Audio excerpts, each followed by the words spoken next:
Welcome back in. It is the Extra Point. Tyler Head along with you here on your Friday on the Game. It is time for Who Sprung a Leak, brought to you by our friends over at American Leak Detection. Go to Game 5 of the Eastern Conference Finals last night. The Pacers could have locked it up, could have got that fourth win and moved on to the NBA Finals. They fall to the Knicks 111-94 on the back of 28 turnovers in that game. Tyrese Halliburton having his second worst performance in the playoffs so far, 8 points last night, second lowest only behind his Game 3 performance against Cleveland in the conference semifinals as they'll look to rebound and clinch the series coming up tomorrow night as they move back to Indianapolis as the Pacers still hold the 3-2 lead so far in the series. Rivalries. Very important in college football, a part of the fabric of what makes the game of college football so special. But unfortunately, we're losing rivalries left and right. One of the most notable ones that seems to be coming to an end very soon is Southern Cal versus Notre Dame. Yesterday, Marcus Freeman spoke at length about the importance of rivalries to him in college football.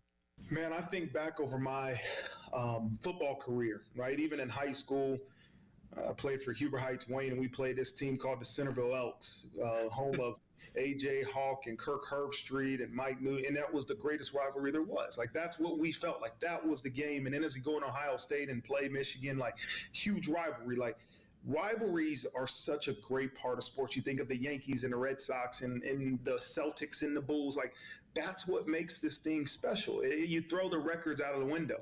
Right? You throw previous experiences out the window.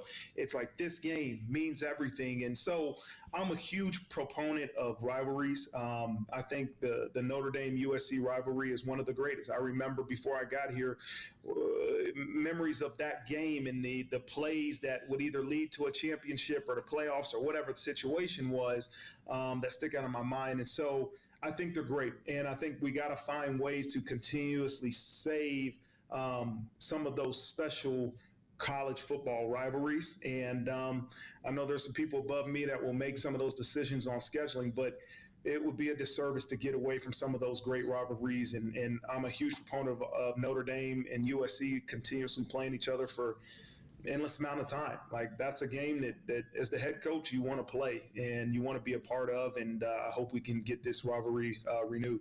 And he's right. Southern Cal and Notre Dame is one of the best rivalries in college football, and past this year, they did not have a contract to continue. Now, the thought is that a lot of people on the Southern Cal side of things are trying to end the rivalry because they're already playing the Big Ten, and I think that affects their path to the college football playoff. And reading about all this and listening to the sides of the story on how this is going down brought a thought to my mind.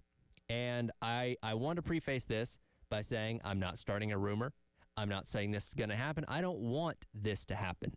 But I think it's something worth discussing at least.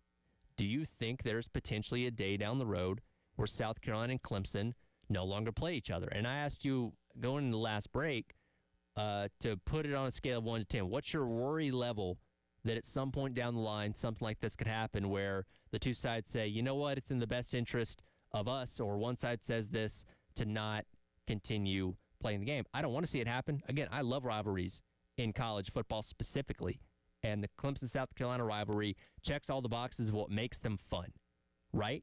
But especially as, God, we could be a couple years away from the SEC and the Big Ten going off and, becoming a super conference to where they don't even schedule anybody outside of the SEC and the Big Ten. And what happens then? I don't know. We're dealing with hypotheticals here, but I think we've all learned in the past handful of years there's nothing off the table in terms of change when it comes to college football, whether that be from conference realignment, whether that be from the number of teams we're letting into the playoff, whether it be how much the top end talent can make through NIL. Nothing should surprise you anymore when it comes to the game of college football. And just looking back over the past handful of years, think about some of the best rivalries that we've lost. We've lost Bedlam. Oklahoma and Oklahoma State not playing anymore. They could, but they're not. The backyard brawl, I know they brought it back in the past handful of years between Pitt and West Virginia, but it's not an annual game like it was when those two were conference opponents playing back in the Big East. Just this past year alone, we finally got Texas and Texas A&M back, but they were on a, 13-year hiatus going back to 2011, because when Texas left and joined another conference, they said, when A&M left and joined another conference, those two sides couldn't agree on when to play the game anymore. And I'm glad it's back, by the way. But again, I can't ignore the fact that it was gone for, 13 years. And that's just the way that college sports is. And again, we think about this so much from a fan's perspective and be like, oh, man, the Clemson-Carolina rivalry, it's so special. We love it so much. Both sides get it so into it, and it carries over across all the sports. But if you haven't noticed, we talk about this all the time, the perspective of the fan really doesn't matter at the end of the day. It's about what makes the most money. It's about what's best for the school or the conference or whatever it may be. And again, I want to say once again, I'm not saying it's going to end. And I'm not starting the rumor that it's going to end. So don't take what I'm saying as, oh, well, he's predicting it's going to end in a couple years. I'm just saying the possibility of something like that is always going to be on the table, given today's world of college football, college sports in general, because nothing is off limits to be taken away. No tradition is off limits to be, put to bed and saying, well, in the best interest of this school or that school, this conference or that conference, we think it's better to move along and make this change and not see this continue to happen. So again, I'm not trying to scare you into thinking that it's going to happen, but I do think that it's a question worth asking. And I was doing some digging yesterday, mentioning Texas and Texas A&M having their rivalry stopped. We thought it had ended back in 2011 when A&M joined the SEC the next year. Of course, Texas ends up coming to the conference in 2024, and they renew it. But there was a ripple effect to that felt here in the state of South Carolina. I don't know if you remember this, but Rep. Nathan Ballantyne introduced a bill in 2012 to make the South Carolina-Clemson game a law. By law, that game had to be played every single year, and he cited ongoing conference expansion and the end of the Texas and Texas A&M series at that point in time as a major reason why he wanted this bill to be enacted. Now, obviously, it didn't get enacted, and that game is not by law having to be played every single year. But again, the concern has been there for a while that something like this could happen. And again, with everything being about money and tradition be darned and all that kind of stuff, like I said, nothing is truly off the table. And again, I don't want to see it end. I love this rivalry. I love the fact that I've been able to be ingrained in it these past handful of years. And for those of you that have grown up watching, I'm assuming, South Carolina football, if you're listening to this radio station, but if you're also a Clemson fan and you're listening too, you've been ingrained this your entire life, 30, 40, 50 years, however old you are. This has been a part of your identity as a sports fan, and it would be just deflating to see it go away. But again, how many other things that have been tradition, that have been history of the game, have we seen go by the wayside because, again, the money tells us we should do this, or it doesn't benefit this school or this conference to continue on this, like we're looking at with Southern Cal and Notre Dame. To Southern Cal, it does not benefit them to continue to play what is one of their biggest rivals in Notre Dame because they're worried about the potential for the college football playoff and all those other kind of factors. And again, they're not going to own up to that. But that's what the rumor out there is as of right now as to why this is coming to an end. So what's stopping any rivalry, especially cross-conference rivalries? Like, okay, the Iron Bowl with Alabama and Auburn, I'd say I'm a little bit more confident in that probably never going away, and the state of Alabama would probably burn to the ground if it did because those two teams are in the same conference. But when you're talking about cross-conference stuff, especially as, again, it seems like the powers with the SEC and the Big Ten move farther and farther away from the likes of the ACC and the Big 12, I don't know. It's always a possibility that you do have to concern yourself with at some point down the line as a possibility, right? So again, scale of 1 to 10, what is your concern level of the safe nature of South Carolina versus Clemson? We'll get some of those thoughts coming up next as we wrap up hour number 2 of the Extra Point. Tyler Head, along with you on your Friday here on The Game.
Welcome back in. It is the Extra Point. Siderhead along with you here on your Friday on the game. Wrapping up hour number 2. Appreciate everybody checking us out on the live stream, the Game TV, brought to you by our friends over at Shepherd's Class and powered by Integrated Media. Do apologize if you were watching at 10:30 and it went away. I had to restart the stream. We had the internet go down for like a minute, so I had to restart the live stream. So apologies to anybody that was watching. Hopefully you can get yourself back on there and tune in as Wes and Chris will jump in here at the top of the 11 o'clock hour. I posed the question earlier on in the hour, talking that last segment, about your level of concern that at one point in the future, I'm not saying it's going to be tomorrow, I'm not saying it may ever happen, but in today's world of college football, we always have to present the possibility of things changing, because guess what? Everything else has changed up to this point. That South Carolina and Clemson may not play football against each other anymore on an annual basis. The Palmetto series essentially ending on the football field. Jacob weighs in and says on a scale of 1 to 10, he's going to give it a 5. He says, I'm actually in favor of them dropping the Clemson game. If they have big goals of winning a national title, why play a game that's not necessarily, and you have to nothing to gain but everything to lose? Already play 5 ranked teams a year in the SEC. I don't want to be 9-2 heading into that game and lose and miss out on the playoffs. That's actually a really interesting point that you bring up, Jacob, because that seems to be the mindset of Southern Cal out there in LA when it comes to ending the series against Notre Dame, that they already look at and say, hey, we're now in the Big Ten. We already have a gauntlet of schedule, having to play the Ohio States and the Oregons and the Michigans and all those kind of things. Why would we subject ourselves to playing another what's looking like perennially top 10 team on a consistent basis under Marcus Freeman to potentially hand ourselves another loss and potentially hurt our chances of making the college ball playoff, whatever that format ends up looking like? Like, that is a thought a lot of teams have. And that's an interesting thought from a fan's perspective, because I think a lot of people, despite that being a legitimate concern, would kind of have the mask of what the rivalry means to them over it. So interesting perspective there, Jacob, when it comes to your thoughts. Nameless Texture says, according to Dabo, it's never been a rivalry, so maybe it should end. Yeah, I don't. I haven't heard that specific quote from Dabo. I'm sure many of you have. But I don't know. Maybe they don't view it the same way in the upstate. Let's see here. No Nameless Texter says, rather play another conference game than Clemson. Not afraid, just tired of it. And, maybe that's another angle to this. Maybe when you do see the same team over and over and over and over and over and over again every single year, to some people, I'm not saying for all, but to some people, maybe it is something that does kind of, run its course to a degree. It is. And I imagine if we were taking this poll of people that would like to see the rivalry go away 10 years ago, or right in 10 years ago, as Clemson was gaining steam, as South Carolina was starting to fall off, then I think there was a lot of people that would probably say, yeah, get rid of the thing, because this ain't working out too well for us. But at least in the past handful of years, South Carolina has gotten a couple games back on Clemson, both those coming in the road trips up there to the upstate. So again, I want to say this again. I'm not saying it's going to end. I'm not rooting for it to end. But in today's world of college football, you can't say anything's off the table in terms of change, right?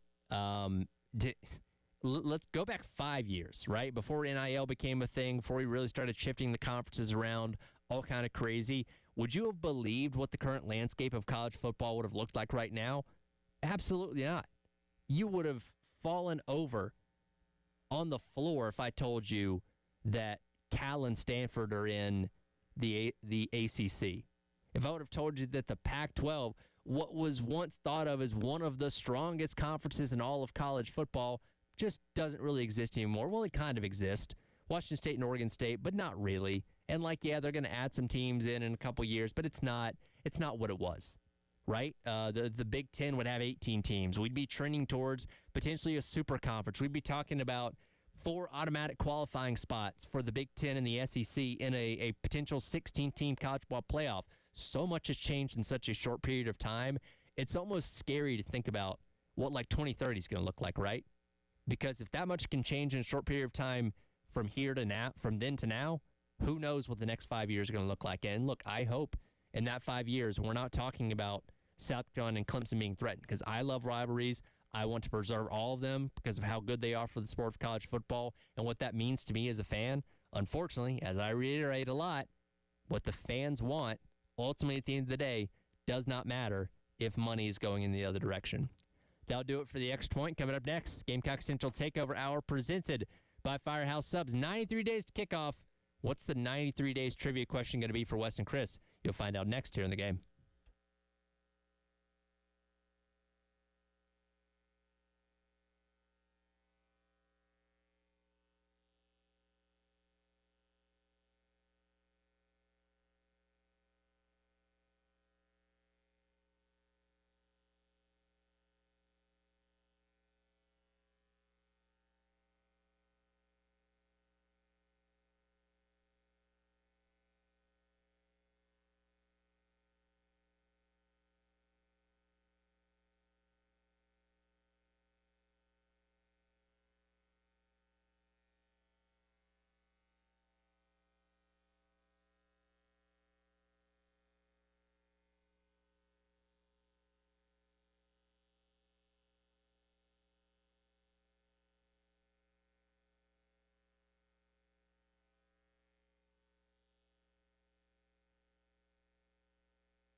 11 o'clock, welcome in. It is the Gamecock Central Takeover Hour presented by Firehouse Subs.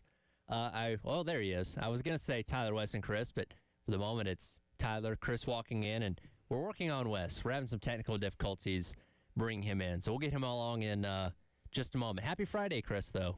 How we Happy doing? Friday. Hopefully I don't sound like I just ran a marathon. Did you? No. Much shorter distance. See, I was kind of concerned. I didn't until I saw your text because I'm like, man, Chris is always like, out there hanging out. Couple hours early. A couple hours early, getting his work done and all those kind of things. And I'm like, well, it's 5 minutes to show. He's not here. What's going on? But If you're not early, you're late. Made it in at the lick of time. That's right. We've seen the VRBO commercial where the people show up at Saban's house and he's like, you're late. And they're like, 3 o'clock check-in is 2:55. I know. You're late. Same kind of thing. Kids. Yeah. He's like, oh, no fun. No kids, yeah, no running. That's Don't a get in the beautiful. pool. That's a funny commercial. Okay, there we go. We finally got Wes in. Wes, how we doing today? We're good.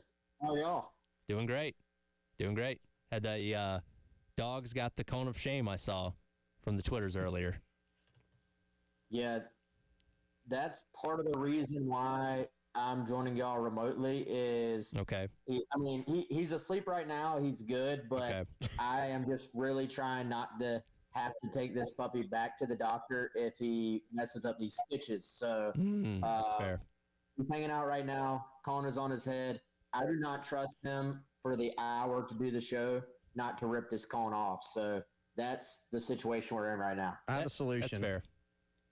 Bring Thatcher to the studio.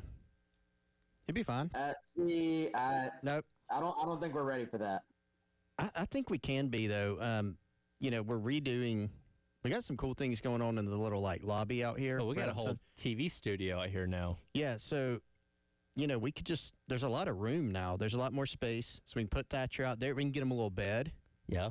We can make him like an indoor doggy park, and you can go walk him in the breaks There you outside on Gervais Street. See, Chris Be got it perfect. all figured out.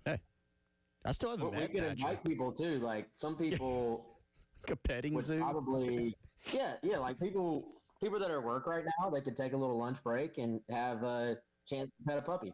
Boom. There you go. Meet Thatcher, get a studio tour. Got it all worked out. I like Perfect. this idea. Oh, a lot to get to over the course of the hour. Got to start things off, though. Guys, we're 93 days away from kickoff. It's time to dial back the clock to 1993. Are we ready? Can we finally get a point on the board for one of you today? We are likely not ready, but All right. Wes, you ready? I'm ready. I'm not even gonna fake confidence here. Like I have no idea what Tyler has come up with for us this time. Let's find out though. Let's do it. All right. The year's 1993. What team, after the fact, had to forfeit their victory against South Carolina from the 1993 season? you You have a 1 in 11 chance of getting this right. It's an SEC team. So let me give a little mea culpa. So, in preparation for the show, Yep. You cheated. No. Well, I'll let you be the judge of that. But Tyler did say, "Hey, y'all can you look want- up." So you wanna I prep, figured you there'd be can. some questions on the '93 season. Sure. So what I did go through, I gave myself a quick refresher. Who were some of the main guys on the team? Who'd they play? Like, what was the result of the season, et cetera, et cetera. I don't know the answer to the question, but I do have a guess based for on it. some factors. Sure. So I do remember that, or I do know that Carolina played Alabama that season, Mm-hmm. and I do remember that Alabama had some, I think around that time, had some NCAA troubles, so that's going to be my guess, is Okay. Bama. Wes, do you have a guess?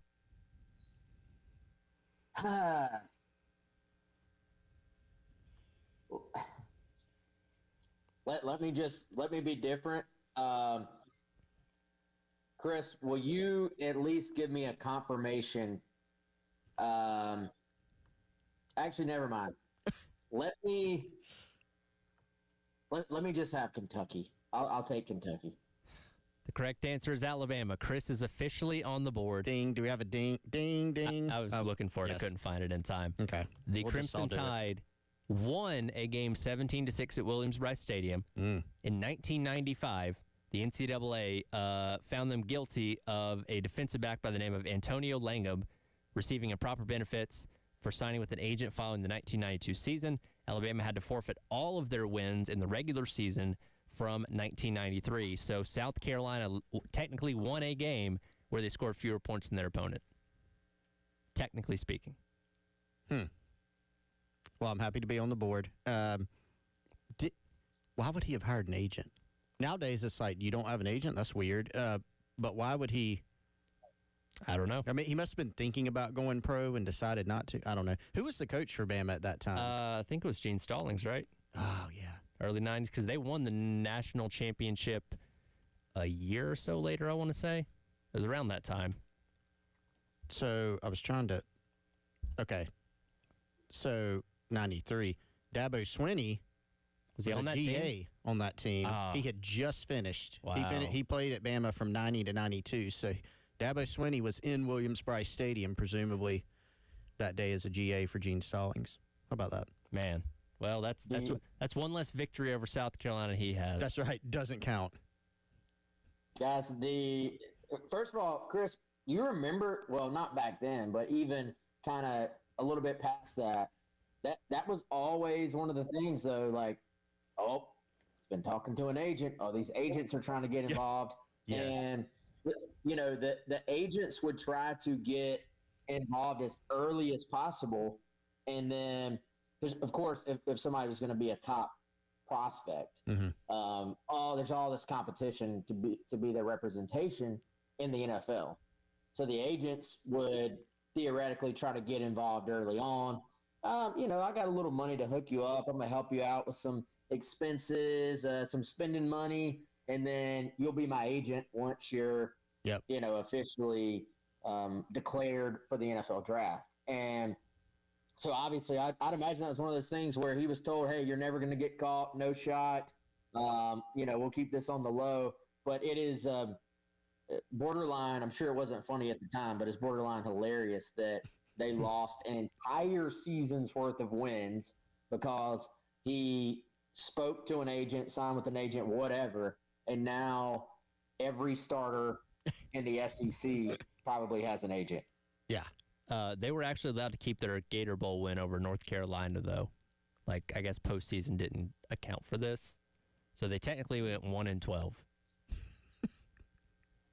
That is amazing. Where did they go in reality? So let's see, 8 forfeited wins. So they went 9-4 in reality. So they still went 9-4. Yes. Nobody cares. You know? Yeah. That's not an Alabama season. I always thought the vacated wins thing was just silly because it's like it happened. Yeah, we saw it happen, right? There were 80,000 people in the stands. They all witnessed it. It's like the Reggie Bush thing. Like, do those wins count or not count? I mean, we were all there. I watched it on TV. It happened. Yeah, no Gamecock fan is like, hey, y'all remember that game that we beat Bama in 1993? They're like, well, didn't we lose? No, we won. It's 17-6 Bama, but we won. Like, nobody says that. Yeah. Since we're on the topic of questions here, this came up when I was with Preston earlier on this morning, and we're going to get to the SEC's changes on field storming in a moment. Do you guys know if there's been another team to storm the field against South Carolina since Virginia did it back in 2002? Because Preston was part of that team, and we still couldn't figure out why Virginia would want to storm against a number 22 South Carolina, but they did. Has anybody, to your knowledge, stormed the field against the Gamecocks since then? Because we couldn't think of one. I don't think so. So Preston might have been a part of the last team, or the last time the Gamecocks got stormed in a game. Got stormed. Got stormed. Oh, on one hand, you're like, you don't want to get stormed on, if that's the right term, because you don't want to get stormed because that means you lost a game. Yeah. On the other hand, like, you're thought of as high enough. You're thought of as, where you're worthy of that. Yeah. And sometimes that line could be like, you remember the whole like, we shouldn't have stormed the field against Texas A&M, this year type of thing, which they were like, what, top? They were 10. They were 10. They were 10th. So for some people, I thought, given the circumstances, I justified that. That was fine. You justified it? Yeah. I didn't really care. Oh God, somebody in the SC stormed against number 15 last year. I'm like, now we're getting a little too crazy. That's on the cut line. That's on the cut line. Okay. But yeah, I think we discovered this morning Preston was a part of the last Gamecock team to have another team storm the field against them back in 2002. They turned the ball over 7 times in that game, by the way. 6 fumbles, 1 pick. So it wasn't Preston's fault. It was not Preston's fault. But I did text him like, hey, you guys turned the ball over 7 times. Said, yeah, we deserve to lose. That's true. Guys, I remember that game because I was working like a high school job, and I was bussing tables at a steakhouse, and there was a bar at the steakhouse, and I'm trying to watch the game while I'm trying to work too. And I remember early on, it was like, I don't know, a normal game, like 7-0, 7-7. And then I walked back in there because I had to actually do some work, and Carolina was down like 28 points or something. And I'm like, what has happened? So I didn't get to actually see any of the game hardly. It was only having to just follow the score. But guys, this Preston being involved in that, though, is just another trophy in the case for him as the number 1, number 94 to ever stood up for the Gamecocks. Absolutely. That's right. Well, listen, the program didn't start turning around until Preston got here. So, I mean, I don't believe in coincidences. Boom. You know, there you go. By the way, 34-21, South Carolina fell to Virginia. Still can't figure out why they thought the number 22 team was worthy of storming the field against, but it happened, and Preston was there on the field, and he said it was a terrifying thing seeing all these hordes of people running on the field around you as you're trying to get off. So there you go. We'll get into some field storming stuff a little bit more coming up later on the hour, but we have kick times for South Carolina's first couple home games, and they're at night. We'll hit that coming up next. Gamecock Central Takeover Hour presented by Firehouse Subs here on the game.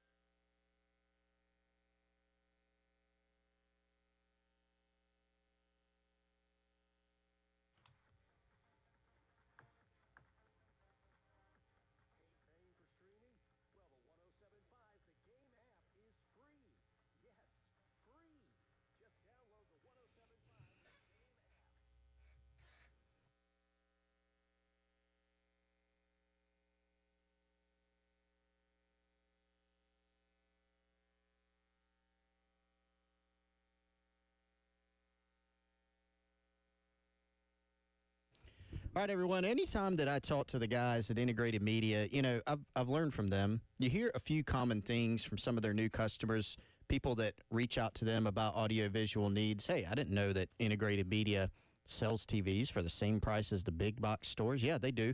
They sell them, they deliver them, and they install them without you having to go into a store, without you having to peruse the thousands of online options that are out there. They install camera and alarm systems. They sell them. They install camera systems, video doorbells, video floodlights, and even monitored alarm systems to keep your family and your home safe. If your Wi-Fi is always going out and slow, you didn't realize the guys at Integrated Media can do that for you. They can. They can also help work with all of your streaming apps like YouTube TV, ESPN Plus, and even e-learning days for the kids. They are a true one-stop shop for all your technology needs. Don't waste your time. Reach out to Integrated Media, integratedmediainc.com, or 803-948-8327.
Welcome back in. It is the Gamecock Central Takeover Hour presented by Firehouse Subs. Tyler, West, and Chris along with you here on your Friday on the game. Again, I discovered the thing with talking Preston this morning about the Virginia game. So I hadn't planned on having that in my first segment, or the first segment of the show. I had a perfect transition to go from talking about the Alabama thing to talking about the kickoff times, because that Alabama game was the second of only 2 home night games they had the entire year, which is just as many as they're going to have in the first 3 weeks of the season this year, because yesterday we found out South Carolina State and Vanderbilt both will be night games in Williams-Brice Stadium. So that's on me. I mean, you're normally great at transitions. I am, and I'm usually pretty proud of them when they work out that way, but I had to get the answer on the field storming thing. I always feel like when you do those transitions that we all marvel at them too. So does that diminish from how good the transition is? No, not at all. Okay. I love the praise. You like the recognition. Yes, please. Give me all the praise. There have been times where, what was that season? It was they ended up having some home night games in 2019, but if you think back to 2019, they played Charleston Southern that game. They played them at noon, and then you had 3:30. The Kentucky game was 7:30. I remember that one. And you did end up having Vandy at home was at night. App State was at night. So you had some, but I feel like there was some years mixed in there where you're like, can we get a night game up in here? So. Well, last year you only had 2. Yeah. True night games. Akron and A&M, that was it. That was it. Yeah, so I guess last year would have been, you're like, can we get some more night games? But, you get to start off this year with some. I mean, night games, look, in any game in Williams-Brice, Wes, I know we talk about this all the time. You got to enjoy these. You get 12 of them guaranteed, and you get, 7 at home pretty much on a yearly basis. You got to enjoy them.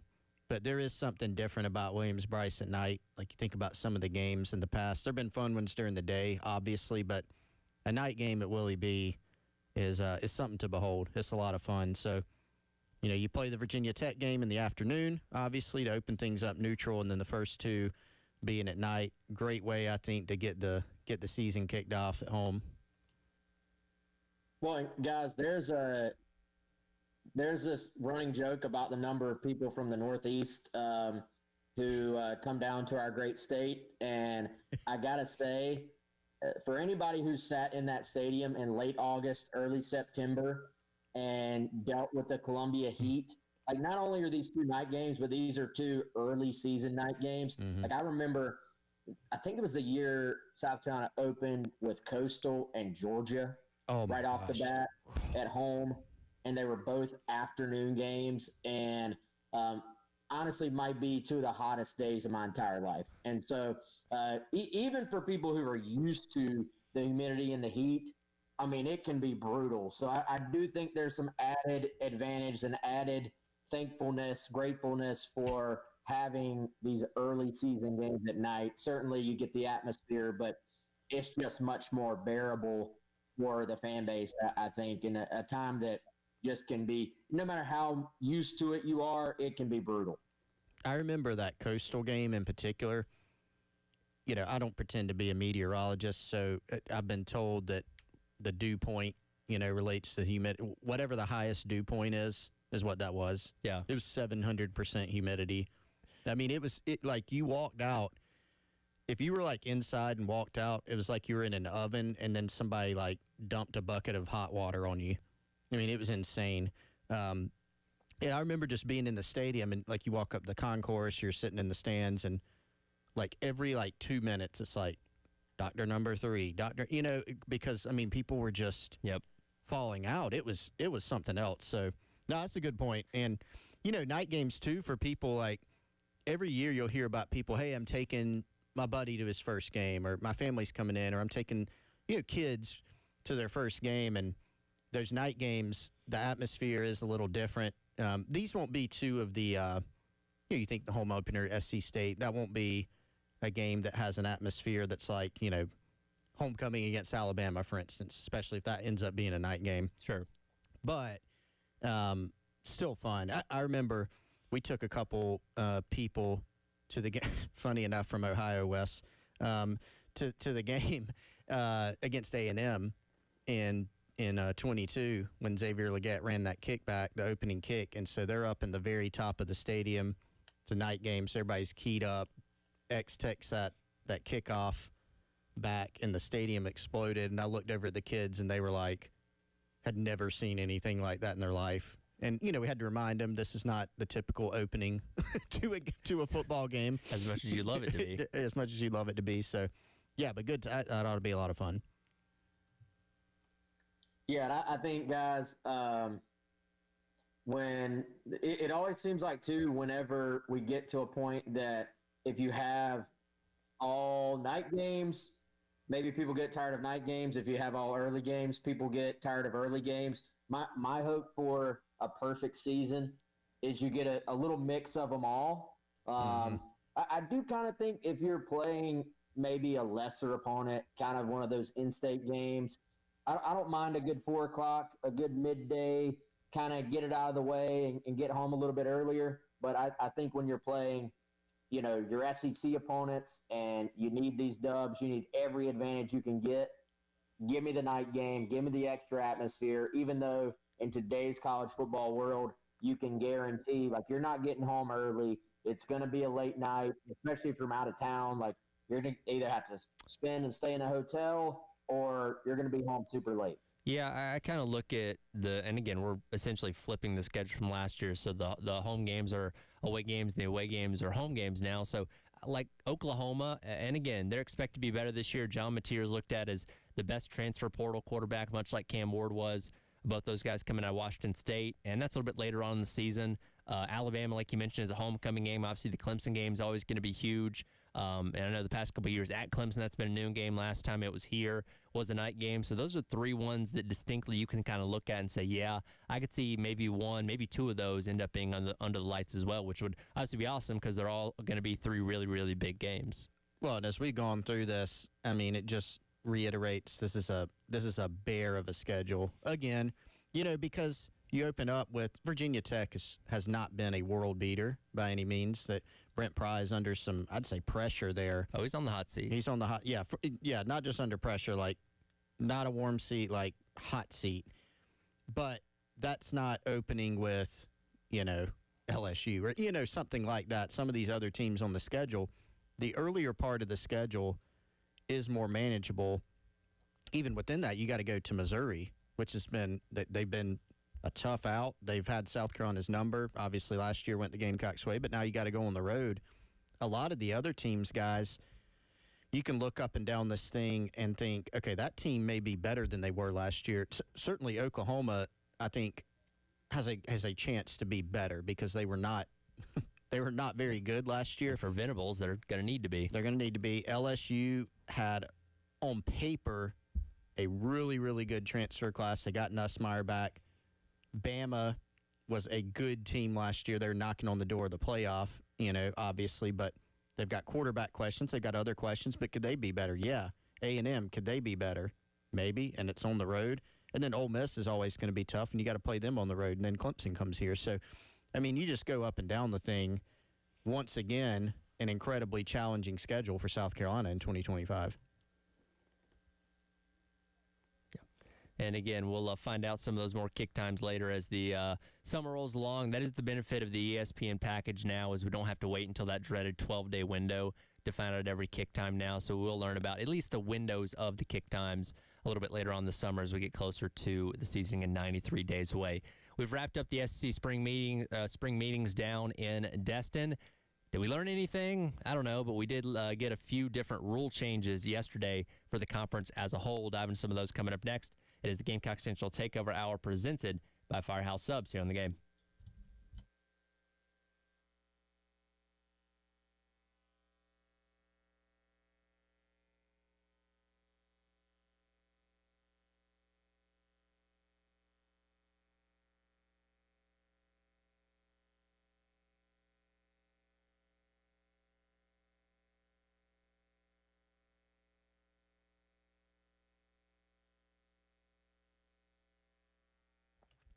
All right, guys, if you have had any issues of feeling tired, gaining weight that you haven't wanted, maybe some muscle loss, reach out to our friends over at Game Day Men's Health. They are a clinic specializing in health for men, and they're a lot different than some of the other clinics that you may have heard about or even had experiences with in the past. First thing you'll notice when you go in to the convenient location on Atrium Way in Northeast Columbia, that's right near I-77 and 2 Notch. But the first thing you're going to notice, they have comfortable man cave style clinics. You don't feel like you're in a doctor's office. They've got drinks, they've got snacks. They also have in-house labs. So when you go in, you want to get checked out, they're going to make it comfortable. You can get your results in around 15 minutes or so.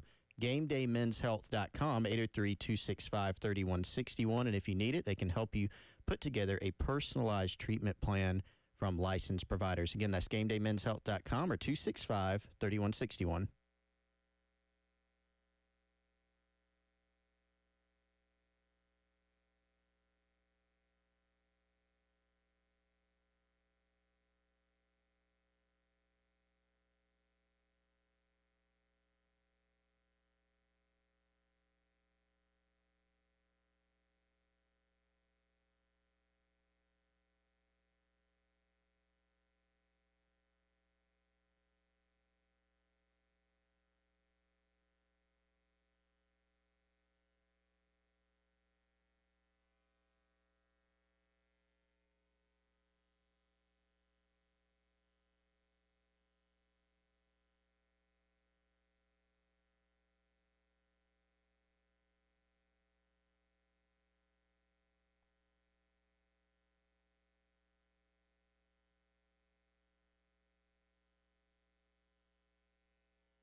Welcome back in.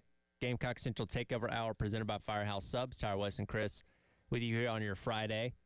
I'll remind you, coming up today at 4 o'clock on the postgame show with Jay and Elijah, Coach Beamer going to be joining them to talk everything going on with Gamecock football, maybe also talk about what went down in Destin this week with the SEC meetings, which we've obviously talked about all week long. Still don't know which way the playoff format's going to go. Still wondering if the SEC is going to be playing 9 or 8 games coming up in 2026. So Don't know how many things got resolved this week necessarily, but we did get a few rule changes across the conference, starting off with new policy when it comes to storming the field and storming the court. We altered the access to competition area policy to establish a flat fee of $500,000 for each violation rather than an escalating per incident amount.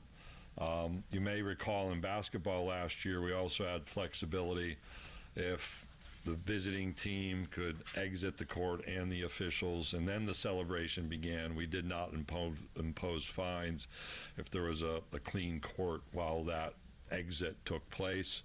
Part of the change gives me the authority, if you have those non-incursion moments while the visiting team is present and the officials are present, if it doesn't happen but happens later, that we wouldn't be imposing a fine. So as you mentioned there, instead of the prior rule where it was escalators, your first offense of storming the field or court was $100,000, second was $250,000, and third was $500,000. It's a flat $500,000 fee each and every time you do it, whether it's one time, three times, four times, whatever. And guys, in today's world of college sports, where we talk about every dollar mattering, that can get pretty pricey and pretty costly if you're a team that is a repeat offender of this now. Let me make sure I heard something correct in there. Yes. So is he saying that in instances, football, basketball, where the team and the opposing team and the officials are off the field or court of play, he has the authority to say, okay, that's fine. You could have stormed. You can storm without getting the fine. That's what I heard. I believe so, if I understand that correctly. If you're allowing the other team and the officials to exit safely and then proceed, you may not be subject to a fine. Again, that is something that's a lot easier said than done, though. I understand the logic behind potentially waiving the fee there because, you know, if a game has ended controversially or really if just a game has ended at all, you know, you don't want to have fans mixing with opposing players. Like we've all seen videos coming out. Sure. That can be a problem. Well, Preston said one of his teammates got into it with a fan in that game back in 2002. Yeah. Because then somebody came up to him in his face or whatever. That's right. Those kind of things happen. Happens, you know, opposing coaches and fans, whatever it may be, you know. It's just not a great idea to have that happen in general. So I understand that. But I guess my question is that the main thing they're worried about? Because if it's just having, you know, I don't know how many people, you know, if you see the overhead views of Williams-Brice with the Tennessee game in 22 and everybody's on the field, it seems like. I don't know how many people that was. It's a lot of them. Yep. You know, there can be some dangers there. So, I don't know. For me, it's kind of like, I understand there is a difference, obviously, between having just your home fans down there versus having your home fans down there with the opposing team, the officials, et cetera. I get that distinction. But also, like, having seen some of those field stormings, like, there can be some issues with just the fans of the team only running down there, too. My second part of this is I know they're trying to discourage people from doing it. I don't really know how much fans are going to say, guys, we really shouldn't storm the field. The school's going to have to pay a lot. So are schools going to try to – probably none. So are they going to try to step up their enforcement? Because we've all seen, like, they line up – and people are just doing their job, right? I understand. But they line up all the yellow shirts at the bottom, don't storm the field, and it's like those people can't actually stop a mob of people. There's 100 of them and 50,000 of the other. So are you trying to step up enforcement somehow? And if so, how do you do that? Because that can open a different can of worms. Yep. Yeah, and I think, guys, the number, like right now it's at 500,000. The number has to be big enough that your fans honestly do start to care. And I think, you know, obviously what they were at before with kind of the escalators, people were going, well, that's somebody else's money. This is a once in a lifetime, which we found out was not a once in a lifetime. It was a twice in 3 years situation. But I want to go rush the field. I'm on this emotional high right now with my team. I don't really care that the school has to pay $100,000, $150,000, whatever. I think the numbers got to be big enough that people are going to be like, oh, that legitimately could affect our ability to go recruit a certain player. That's $500,000 that is not in the recruiting, NIL.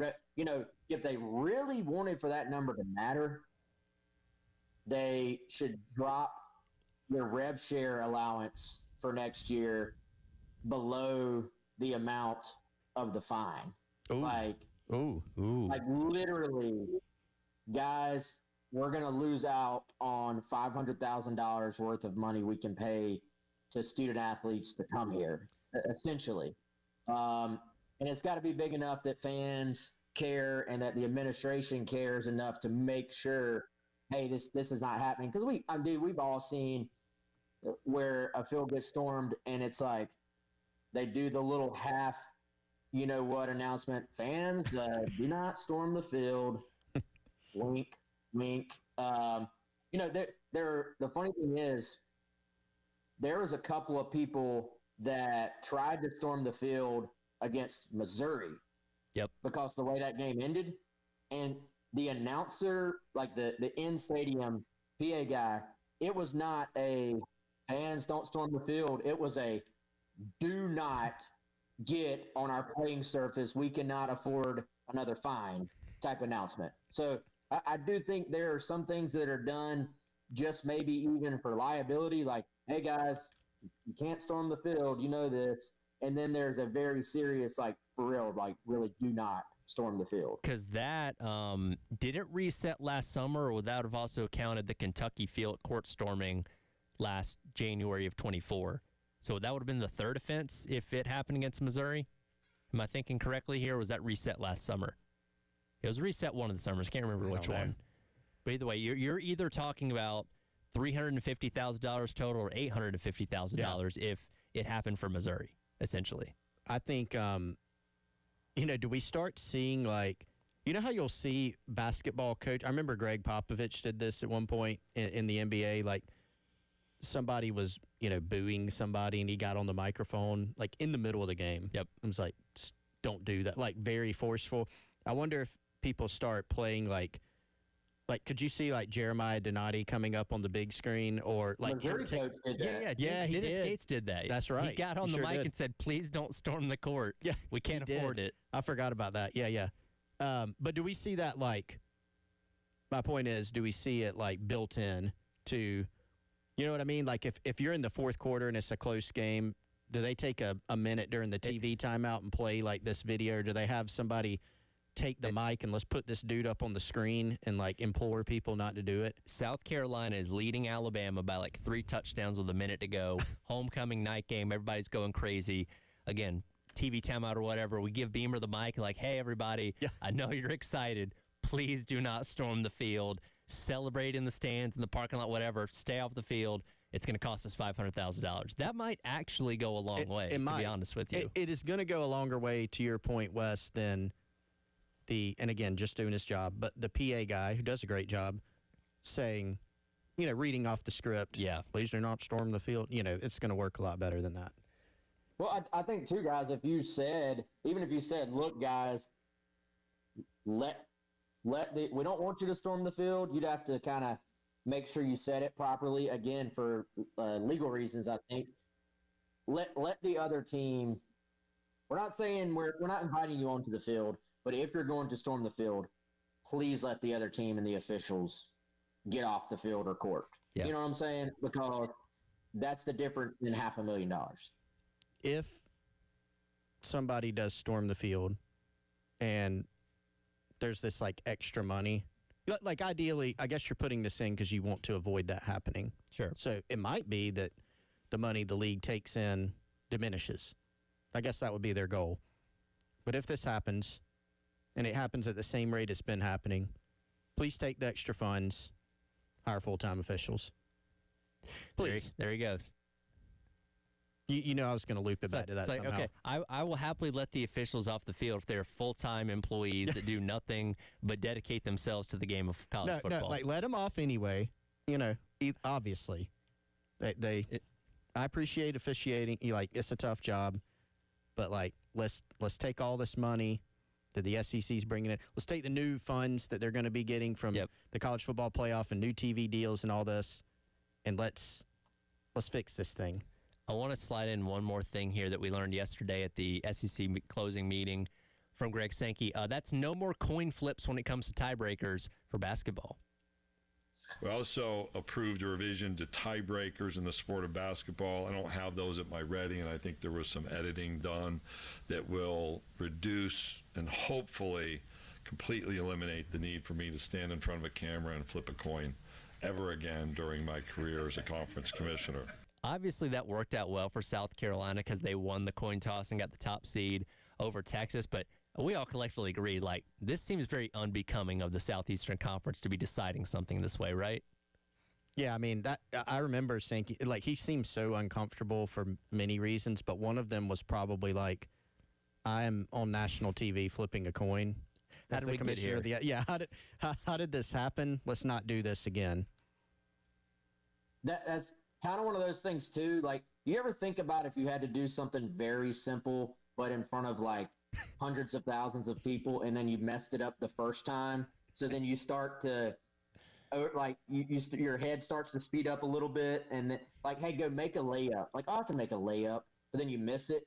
Everybody starts groaning. Like, what if he had dropped the coin? What if he had missed the flip? I mean, but also, guys, why did this have to happen for the tiebreaker? Like, if you look at the football tiebreaker, there's like 7 things on there. Why was the women's basketball tiebreaker so short of options in the first place? By the way, shout out to my buddy Charlie. He just texted me on the personal Firehouse Subs text line and said if they rolled out razor wire around the fields in the fourth quarter, that no fans would hit the field. You're not wrong.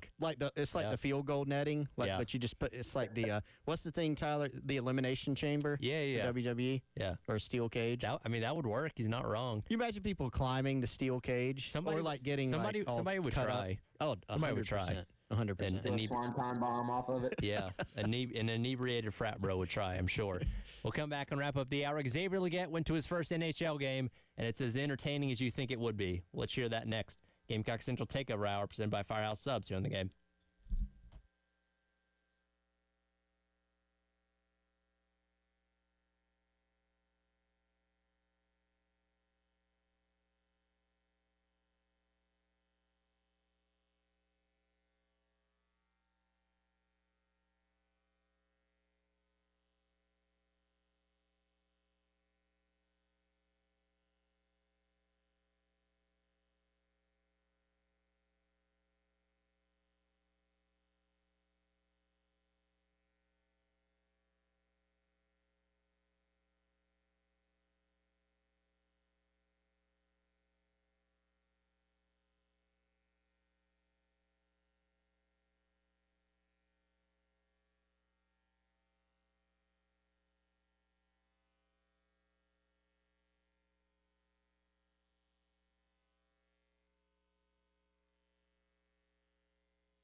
Hey, I'm on the glass.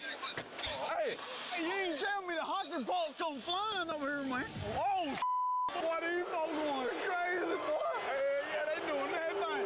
Boy, he got down there clothesline, boy, right in front of me, boy. What's my boy name from OKC with the Braves? Shea Alexander. He right there. He tough. He's right.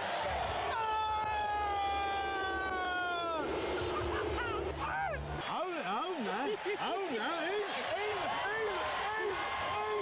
Hell no. Oh, boy. God, I got scared of hell, boy. But I'm scared of hell, boy. Yeah. I ain't knowing you like this, boy. My back. Damn. Just a small sampling of Xavier Legette attending a Carolina Hurricanes game recently. His first ever NHL game, and as you might expect, he had the time of his life, as Xavier Legette often does. Oh, Xavier Legette always has a good time. I'm so glad, we've said this before, I'm so glad that he's been released into the national discourse and getting to do some cool things as he's gotten into the NFL, like go to his first hockey game, be the correspondent for horse races. The first ever. The first. That's all these different that's things. never existed in the NFL before. I'm going to go back to my idea, guys. If Xavier, if his agent, or if he or his agent or anybody that knows him is listening, please do a Xavier Legette cookbook. We need it. We need it yesterday. We need like can you picture him on the cover of like a hardcover, Sure, book with his recipe? He's like holding like a squirrel or something. And there's got to be an audiobook version. There is an audio. Yes. You can listen to him give you the recipe. And like a video library. Yes, where he's please. like preparing, hunting. Please. I will buy that yesterday. Yeah, take all my money.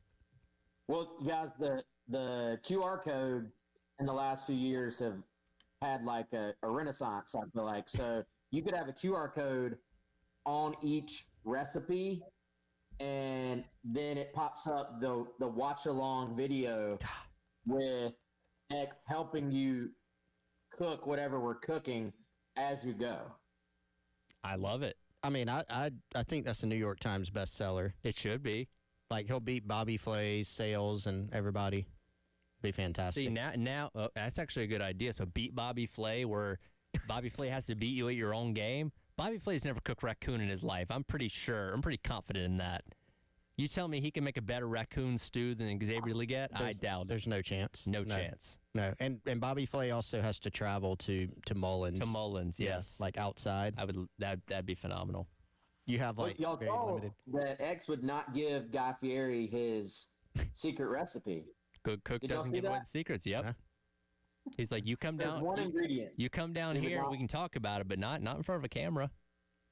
Yeah. Now, if you want to buy the cookbook, There you go. he'll tell you. Like, Sure. you can't have a cookbook and be like, there's a secret spice I'm not going to tell you. But if you want to pay $29.99 for my cookbook, Sure, plus shipping and you can get it. handling. That's right. How can we make this happen? Who do we got to talk West to? Gamecock Central, like, book division, maybe? I don't know. Just saying. I'm down. Yeah. I mean, we can publish it ourselves, right? We figured out how to do that. Do Amazon self-publish. Sure. No problem. We just need Xavier to sign off. Let's get in touch with him. Sounds like $1 million to It's a me. weekend project. That'll do it for the Gamecock Central Takeover Hour presented by Firehouse Subs Halftime Show with Terry Ford coming up next on your Friday here on the game.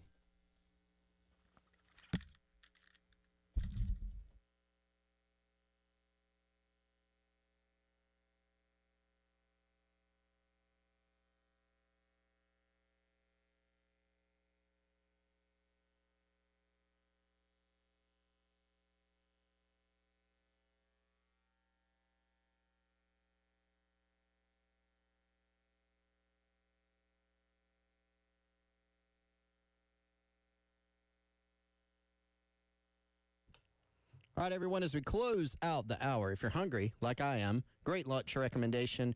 Our friends over at Firehouse Subs. We were over at the Camden location yesterday, hanging out with our guy, Larry Chandler, owner and operator of all the Midlands Firehouse Subs locations. 15 right now and growing. Going to be 17 here soon, which is awesome. And, man, honestly, I'm still, I'm hungry, but in a way, I'm still full from our Firehouse Subs spread that we had yesterday. Got to check out the Zesty Garlic Hook and Ladder. If you want to kick up the spicy dill hook and ladder with the marinated pickle plank, last stab Reaper sauce. Both are outstanding, but of course, they got all your Firehouse Subs favorites too. Easiest way to order, download the Firehouse Subs app. You can register for a free account if you don't already have one, and you can use the Rapid Rescue to go to get your food even delivered to you. But you can go pick it up in the store, wherever you are. There's a Firehouse Subs closest to you. Earn yourself some rewards on future purchases. Use the Rapid Rescue to go, firehousesubs.com, or the app.